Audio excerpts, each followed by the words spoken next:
વાત ભરૂચની છે. ચોરીનો ભેદ ઉકેલાયો અને એક મોટા હવાલા કૌભાંડનો પણ સાથે પર્દાફાશ થઈ ગયો છે.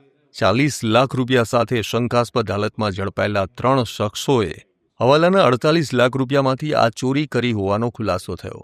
અંકલેશ્વરમાં હવાલા કરિયરની કારમાંથી આ 48 લાખની ચોરી કરાઈ હતી. આ રૂપિયા ઝામ્બિયાથી ભારતના ઔરંગાબાદના એક મૌલવી માટે મોકલાયા હતા. ભરૂચ એસઓજી પોલીસે ઝામ્બિયાથી સુરત મારફતે ભરૂચ સુધી લાવવામાં આવેલા ગેરકાયદેસર હવાલાના ચોરી થયેલા 40,35,000ની રોકડ રકમ સાથે આ 3 શખ્સોને ઝડપી લીધા છે અને આ રૂપિયા ઔરંગાબાદના મૌલવી મુસા આદમ રંદેરા નામના વ્યક્તિને ચૂકવવાના હતા. આરોપી હુઝેફા પટેલે તેના મિત્ર સાકિર હુસેન પટેલના મોબાઈલમાં વોટ્સએપ હેક કરી અને માહિતી મેળવી અને 2 સાથીદાર ઝકરિયા અને મોહમ્મદ જાવેદ સાથે મળી 48 લાખ રૂપિયાની અંકલેશ્વરમાં પાર્ક કરેલી કારમાંથી ચોરી કરી. હવે આ સમગ્ર પ્રકરણમાં પોલીસે ચોરીની સાથે હવાલા રેકેટની વધુ તપાસ હાથ ધરી છે.